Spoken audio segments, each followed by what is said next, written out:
yoink, yoink, yoink, yoink. Done. No problems. These people that have, like, how does somebody get giant plugs of earwax? Trust me, I'm with you. I love watching it if I see it. But these people, how do you end up with giant, I can't hear on my right side? Like, Jesus Christ, what are people doing? What are people doing?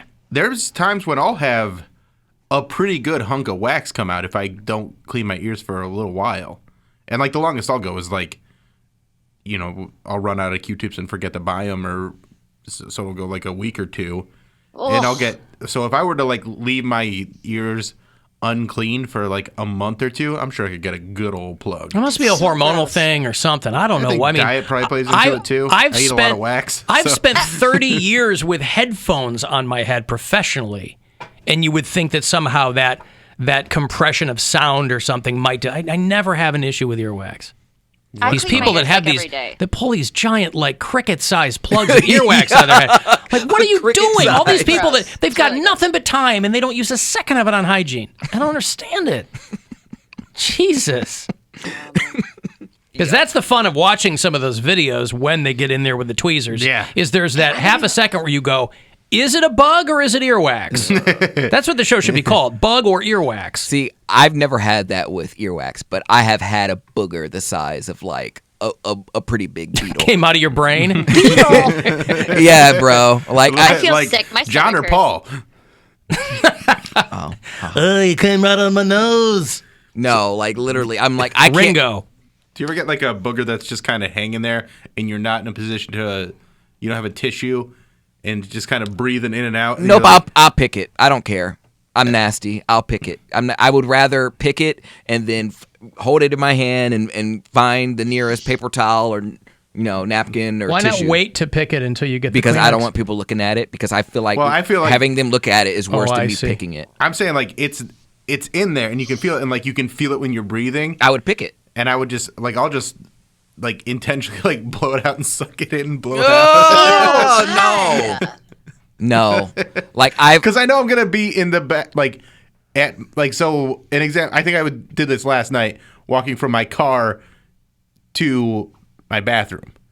And, like, so I get in the parking garage, and I'm like, well, hopefully I won't run into anybody. But if I did, I'll just snort it up. Ew, God, that's so gross. You don't want to do, like, a farmer pull out on the side or something? Nah, because I'm in the parking garage, and that seems not cool to do. If you blow a snot rocket on the concrete floor of the parking garage? Yeah, that seems kind of gross. Huh. People, I don't know. It just seems rude.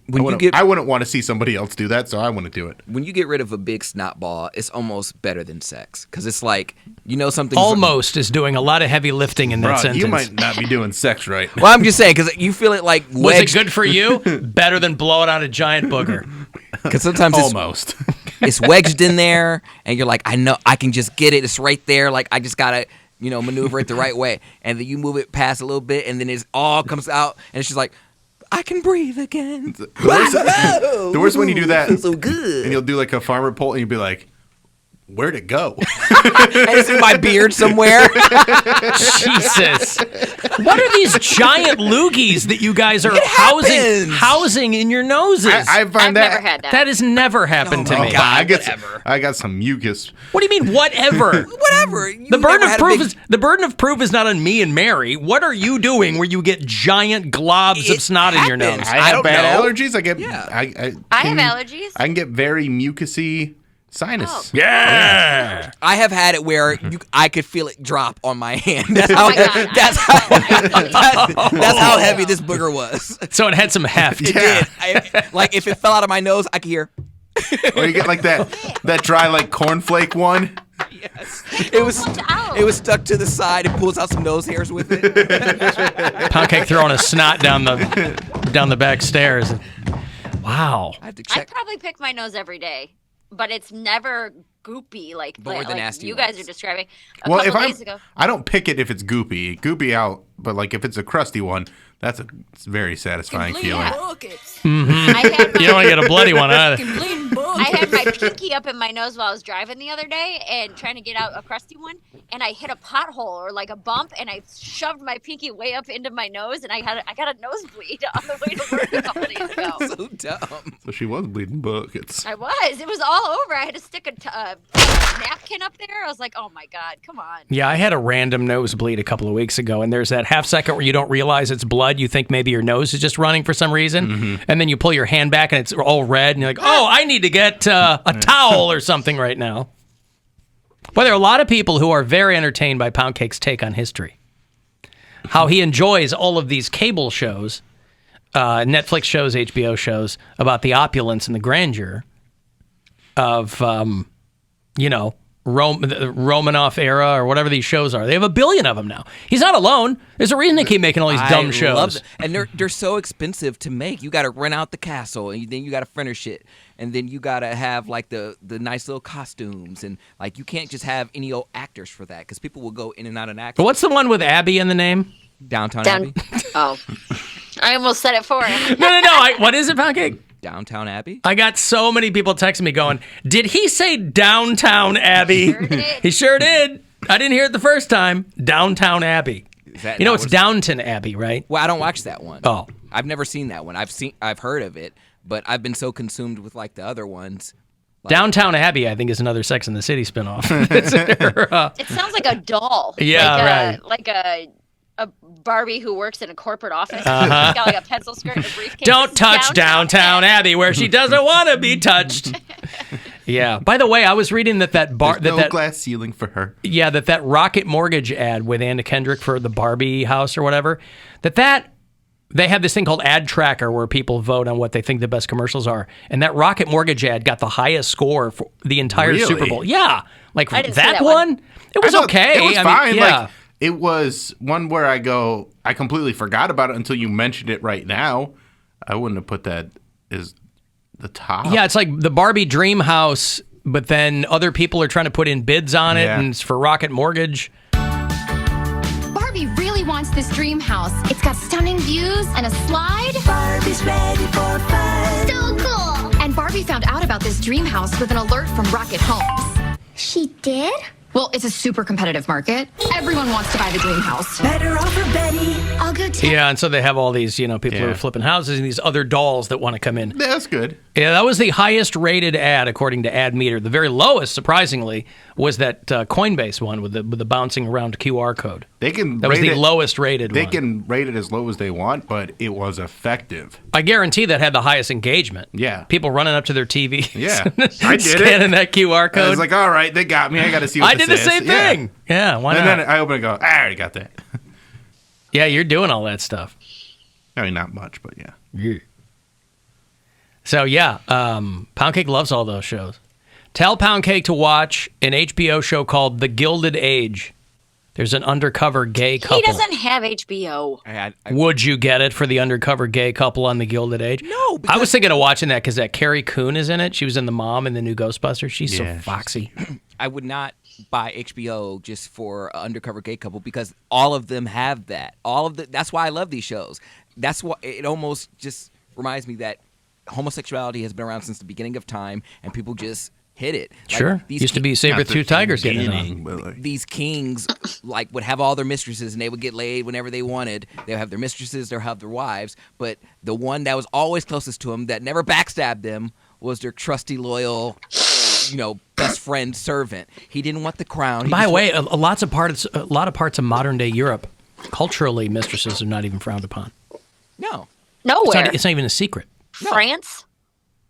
Italy, right? Isn't that like a big Italy? thing there? That's what I mean. There are a lot of countries around the world where it's not a secret. It's a necessity. I know Middle Eastern countries are like that big time. Well, that's a whole other thing going on there. That's more about lack of consent. Yeah, right. Well, no, there's a comedian that I've worked with who's huge.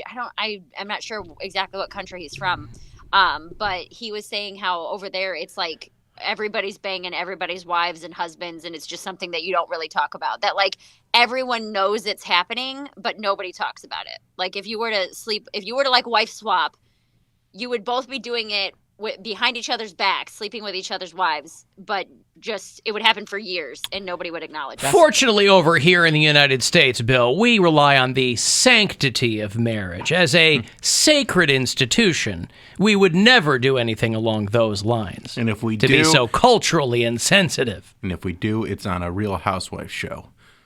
That's right. Or they do it and film it on Wife Swap. And That's a different wife swap.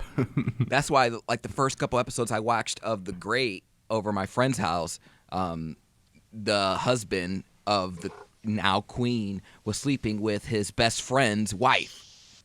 Hey, let me ask you, on that show, do they speak with Russian accents or just like straight I think it was American or English, British? Old British accent. I wonder how all always those do shows that, got yeah. to be British All of them, accents. yeah. Yeah. I Shows about the Roman Empire, All British. It just makes them sound more, old and cultured. yeah. People do like Old English pound cake, though. That's a pretty good one. But yeah. So I love my dog and my wife. And piping my wife.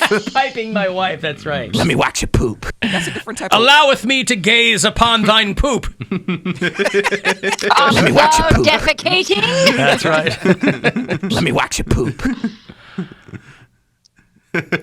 Whatever. No, it's all good. Somebody's got to watch those shows. Yeah, I never a got lot of into people them. do. I Yeah, can't- no, they yeah. do. It's You're a right. different type of loyalty, though, because when the king was sleeping with his best friend's wife, he's like, listen, he really cares about my wife, and I love my king, so I'm okay with it. I'm like, wow, y'all down back then. Y'all get it in. Alan, I've had boogers that just kept going and going like I was a magician performing a trick. Like when you're a kid and you spit off the dock and try and suck it back up. Ew. See, I was never a spit kid. That just always grossed me out. So I was like, but I would watch people do it and get grossed out. But that wasn't my preferred mode of entertainment. Thanks for the dry heaves in the car, somebody texted. You're I bet welcome. there's at least 10 people picking their nose listening to this right now. 4 of them are here. Earwax is a genetic and ethnic trait. My son was adopted from China. We were told by our pediatrician that Chinese people are prone to excessive and very sticky earwax. Well, that's probably if they live in China because there's so much pollution. Yes, Does pollution get in your ears? Well, yeah, that's why, because it's particles in the air, right? So that's why your No. nose hairs are there. I don't think that's how that that's works. not. Earwax is glandular, and then It's like generated and from your body. and it generates and it mixes with dead skin But cells. wouldn't some of it be things that got into your ears? I mean, I realize It's that. a bug. Yeah, Oh, really? not really. All I right. mean, there's not a lot of things getting into ears the way they get into like a nose and stuff because it's Well, I've not- never heard of anything about Chinese people having sticky earwax, but I'll take your word Mm. for it. I think that was just a weird racist doctor who had like a hang up about Chinese Are you people. sure you want a Chinese baby? They got a lot of earwax. He's just like making up facts. And by the way, if that's the worst thing about somebody, like even if that was true, you can get around that. My family has hereditary wax problems. Not always about hygiene. Yeah, that's what I'm saying. Okay. Like I knew a kid growing up, and he had real bright earwax. It was like kind Like of illuminated? like it kind of looked like that. I think that's the way I'm remembering it. Bioluminescence? But it was just it looked really like yellow, like bright yellow. And it was weird to see. I was like, Bright whoa. yellow. Yeah, Day glow earwax. basically. Sarah says, did I miss the part of you calling Rick during the break? You did not. Well, I mean, I called Rick's number. Poundcake found Rick's phone number, and it was disconnected. Oh, boy. So that's not a good sign. Like, the disconnected message comes right up. Now, hold on a second. Rick is an older man. He might have, that might be a landline. And if he moved, that number very well could be disconnected. Look- He was in the process of moving. You're not wrong. I mean, we can keep telling ourselves all kind of positive scenarios, That's the but closest thing I had, and I found it yeah. on a fluke. Yeah, that was a landline. I don't think this is a cell number. So, but the last that we talked to him, they were renovating his apartment, and so he was moving into another place. But that wouldn't account for his phone number being disconnected.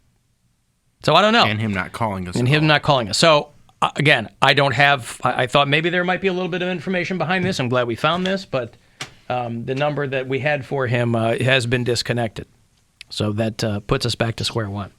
I had a customer, he was looking up boxing names and stuff like that just to try and...